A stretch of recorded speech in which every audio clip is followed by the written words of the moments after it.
Kesepakatan? Apa maksud suamiku? Dia tidak memberitahuku tapi percaya diri membuat kesepakatan dan aku sendiri belum tentu mau menyetujuinya. Apa maksudmu suamiku? Tanya aku memalingkan wajah ke suamiku. Tenanglah istriku, aku yakin kamu juga setuju. Aku diam menunggu apa yang akan disampaikan suamiku. Baiklah, aku janji akan membebaskan kalian dan memberikan sejumlah uang. Tapi sebagai imbalannya, beritahu aku siapa yang membebaskanmu dari rumah kayu, serta siapa yang membunuh Jaka dan Baruk. Jadi ini maksud keperkataan suamiku. Tapi jika Nirani dibebaskan, kami masih bisa memiliki anak itu nantinya, meskipun mengambil paksa. Apa yang tidak bisa bagi kami? Aku tidak tertarik, jawab Nirani memalingkan wajah ke jendela. Nah, kita akan bebas dan bisa hidup enak, bisik Minten ke putrinya yang terdengar oleh aku dan suamiku. Nirani diam tanpa mempedulikan perkataan ibunya. Silakan kalian pikirkan dulu, kami akan kesini lagi. Aku tidak main-main dengan janji ini. Aku pastikan kalian bebas dan dapat uang banyak. Mungkin uang yang kami berikan belum pernah kalian mempunyai sebanyak itu. 3 rumah pun pasti terbeli dengan uang yang kami janjikan. Tolong pikirkan ya Rani. Aku juga ikut bersuara. Minten, aku yakin kamu tidak ingin mati di kamar ini, ucap suamiku Minten. Setelah berkata, aku dan suamiku keluar dari kamar itu.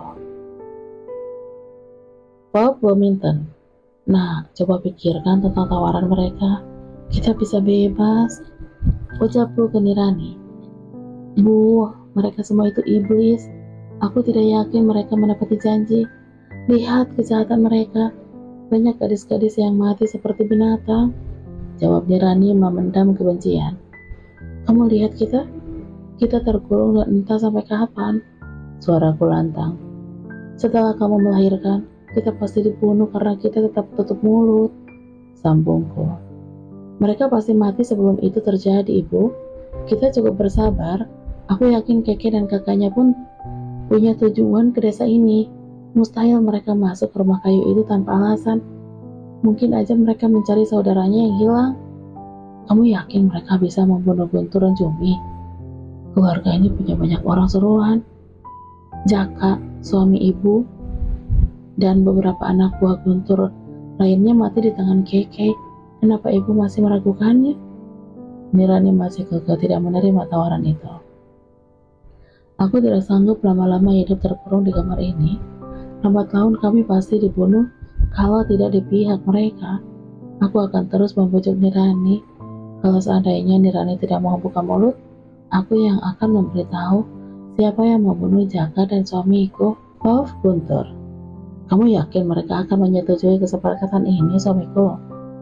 Tanya istriku setelah kami duduk lagi di sofa ruang tengah. Tentu, mereka butuh uang dan kebebasan kan? Jawabku bersandar. Kulihat sorot mata Nirani, dia sangat membenci kita. Minten akan membuat putrinya buka mulut, kita tunggu aja. Aku sangat yakin Nirani dan Minten akan memberitahu kami siapa yang membunuh Jaka. Jika aku berhasil menemukan pelakunya, akan aku bunuh dengan tanganku sendiri. Garut belum juga berhasil membuat mayat Jaka mencari pelaku pembunuhnya. Padahal darah perawan udah banyak aku carikan. Andaikan ia masih hidup, dengan mantranya pasti berhasil. Sepertinya Garut hanya bisa mengendalikan mayat Jaka. Apa kamu menemukan pelakunya, Bima? Tanya aku kepada Bima muncul dari arah dapur. Bima mendekat dan berdiri di depan kami. Tidak ayah, aku udah cari, tapi tidak berhasil. Jawab Bima lesu. Apa saja kerja anak buah kita? Jumlah kita banyak, tapi menangkap 2 ekor tikus aja tidak becus. Aku memukul meja karena kesal. Kenapa celanamu basah, Bima? Istriku menatap ke arah celana Bima yang basah seperti habis berendam. Aku masuk kali mengejar, Bu, jawab Bima. Masuk ke kamar mandi dan ganti bajumu, ucap istriku. Aku diam menatap putraku menaiki anak tangga. Dia tidak seperti Jaka. Aku harus buat dia lebih kuat. Kejadian dia berusaha melepaskan gadis itu membuat aku sangat kesal. Istriku, aku ingin Bima secepatnya menikah dengan Keke. Jika Keke dan Angga bukan pelakunya, Mereka pasti menerima pinangan kita. Aku tidak bisa percaya kepada siapapun. Mungkin ini cara membuktikan anak kota itu tidak terlibat. Kamu benar juga suamiku. Jika kakek menolak, mereka patut dicurigai. Tapi jika dia menerima, kita buat pesta besar-besaran dan dia harus memberikan kita cucu. Oh, Bima. Rasanya sangat lelah mengejar pencuri yang hanya dua orang perempuan. Bahkan salah satunya masih bocah. Rasanya aku pernah lihat bocah itu. Tapi di mana ya? Wajahnya tidak asing. Sebelum masuk ke kamar, aku dengar kegaduhan di kamar Nirani. Rasa penasaran membuat aku mendekati pintu kamar itu karena ingin tahu. Tidak, Bu. Aku tidak mau mereka tahu siapa pembunuh Jaka. Mereka semua harus mati. Aku yakin setelah mereka mati, kita bisa bebas. Ibu kira mereka bisa dipercaya? Ibu hanya ingin kita bebas. Uang dan kebebasan yang Tuan Guntur janjikan bisa membuat kita hidup senang. Kata Bu Mintan. Sepertinya ibu dan anak ini sedang memperdebatkan sesuatu. Dari yang aku baca, ayah menjanjikan mereka uang dan kebebasan kalau memberitahu siapa pembunuh Bang Jaka. Ayah sangat cerdik. Aku melangkah menuju kamar. Malam ini aku bisa istirahatnya. Aku tahu pencuri itu dua orang perempuan, tapi ini cukup rahasia aku saja. Setelah aku mengganti baju, aku membaringkan tubuh di tempat tidur. Kejadian di sungai tadi masih teringat jelas. Mata wanita itu sangat mirip dengan mata Keke, tapi yang membuat kecurigaan aku tidak kuat, ada gadis kecil juga. Siapa wanita itu? Ilmu bela dirinya sangat lihai. Dia cerdik, padahal aku hampir aja mengalahkannya. Terlengah sedetik aja aku kalah. Aku gagal melihat wajahnya. Tok tok tok. Bima, terdengar ibu mengetuk pintu sambil memanggilku. Aku bangkit dari tempat tidur, lalu melangkah ke pintu. Iya, Bu, ucapku setelah membukakan pintu. Kalau kamu sangat lelah, besok aja kita bicara. Tidak apa-apa ya, masuk, Bu. Aku melangkah menuju sofa panjang, lalu duduk. Ibu juga duduk di sampingku. Bagaimana hubungan kamu dengan Keke? Ibu menatapku. Aku terpana sejenak. Tumben ibu menanyakan tentang Keke. Kenapa? Kamu diam, Bima? Oh, baik-baik aja, Bu. Jawabku tersenyum. Tiba-tiba saja rasa rinduku menyelimuti hati. Apakah kamu udah siap menikahi Keke? Tanya ibu lagi. Pertanyaan ibu semakin membuat aku heran. Pasti ada sesuatu. Apa maksud ibu? Ayahmu ingin kalian secepatnya menikah. Kita juga perlu mengenal keluarga Keke. Bu, kami baru aja pacaran. Aku yakin Keke belum siap. Lagian dia sedang kuliah. Coba kamu pikirkan, Keke cantik. Kalau ada laki-laki lain yang merebutnya darimu, bagaimana? Ibu benar juga, aku tidak siap kehilangan Keke. Dia gadis cantik dan terpelajar. Pasti banyak yang menyukainya, apalagi pemuda kota. Sedangkan aku hanya laki-laki desa, meskipun terlahir dari keluarga kaya. Pikirkanlah, sekarang lanjutkan istirahatmu. Ibu melangkah keluar dari kamarku. Sementara itu Kailani.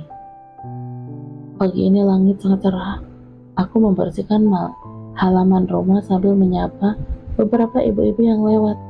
Semakin lama aku bisa menyesuaikan diri di desa ini, maka namaku dan nama Kak Rangga udah hafal bagi mereka. Pagi, Kay. Bima datang dan berdiri sambil tersenyum manis padaku. Aku lihat di tangannya ada rantang makanan. Kak Bima, ucap aku dan berhenti menyapa halaman. Aku mau mengajakmu jalan. Waduh, aku belum mandi kok. Biar aku ke rumah Kak Bima aja nanti. Aku juga harus mengerjakan sedikit tugas kampus. Sambungku. Baiklah, ini. Bima menyodorkan rantang kepadaku. Makanan, Kak? Iya, itu pesanan ibu untuk kalian. Bilangin terima kasih dari kami, Kak Bima. Bima meninggalkan rumahku. Apakah dia mengenaliku waktu di sungai? Entah kenapa aku merasa dicurigai. Akan aku buat rasa curiga itu pudar. Mau kemana, Kay? Tanya Kak Angga menatapku udah siap-siap ingin pergi. Ke rumah Bima, jawabku sambil memasang sepatu tapai. Mbak cantik sekali, pasti ingin pergi pacaran kan? Timba ningrum di ambang pintu kamar. Anak kecil pengen tahu aja, jawabku sambil merapikan rambut panjangku terurai. Aku heran, Mbak dan Mas ini sepertinya melakukan penyamaran. Aku pernah nonton filmnya. Kamu jangan bikin repot. Jangan gara-gara kecerobohanmu membahayakan kita. Aku berkata tegas. Iya, Ningrum cemberut. Oh ya Mbak, aku sebenarnya tidak rela melihatmu bersama anak iblis itu. Aku takut kamu dijadikan tumbal, sambung Ningrum. Ningrum mencemaskanku. Sebenarnya bocah ini berhasil mengambil hatiku, meskipun baru ku kenal. Tapi aku tetap bersikap jutek kepadanya agar dia tidak ceroboh. Sekarang kamu siap-siap ke kota. Aku akan cari cara agar kamu berkumpul dengan Lasri. Mbak, aku tahu kelemahan mereka. Aku dan Keangga terpana mendengar ucapan Ningrum. Apa maksudmu? Tanya Keangga dengan alis berkerut. Jika mayat yang berhasil dibangkitkan tidak mendapatkan darah perawan, mayat tersebut akan memangsa semua orang yang ada di dekatnya. Aku dan Keangga saling bertatapan sesaat. Terima kasih informasinya. Kamu jangan keluar rumah. Aku akan buat kamu bertemu dengan Lasri. Hanya itu yang bisa aku katakan. Aku tidak mungkin melibatkan bocah ini dalam aksi balas dendamku. Dia masih kecil. Dia anak yang unik. Dari keberaniannya mencari Lasri, dia mencari banyak tahu tentang keluarga Pak Guntur. Aku berharap dia bisa hidup tenang bersama kakaknya jika dia berhasil keluar dari desa ini. Aku berjalan menuju rumah Bima, memakai dress berkupluk hitam selutut, sepatu teplek. Aku tidak lupa membawa pisau lipat dan bubuk cabai di saku. Memasuki pekarangan rumah Bima seperti biasa, dari depan tidak terlihat orang lalu lalang, padahal di area gudang dan rumah kayu banyak anak buah cuma berjaga. Tok tok tok.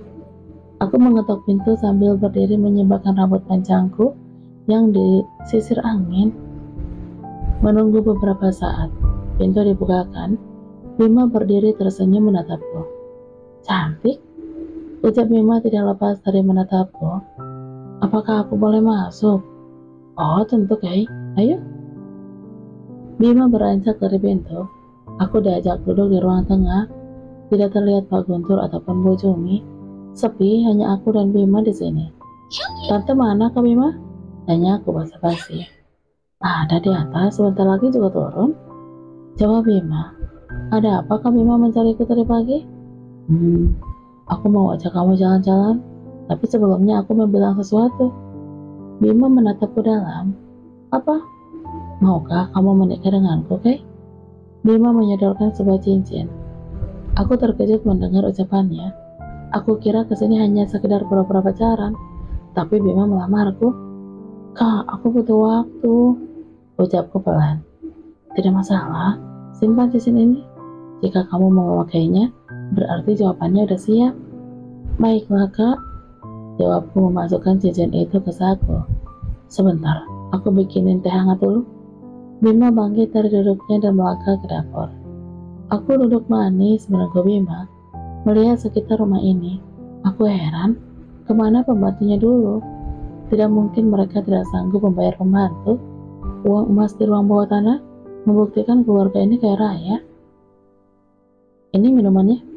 Bima menyodorkan secangkir teh hangat kepadaku. Au! Teh itu tumpah mengenai bajuku. Bima tidak sengaja menumpahkannya karena matanya terus menatap saat aku merapikan rambut.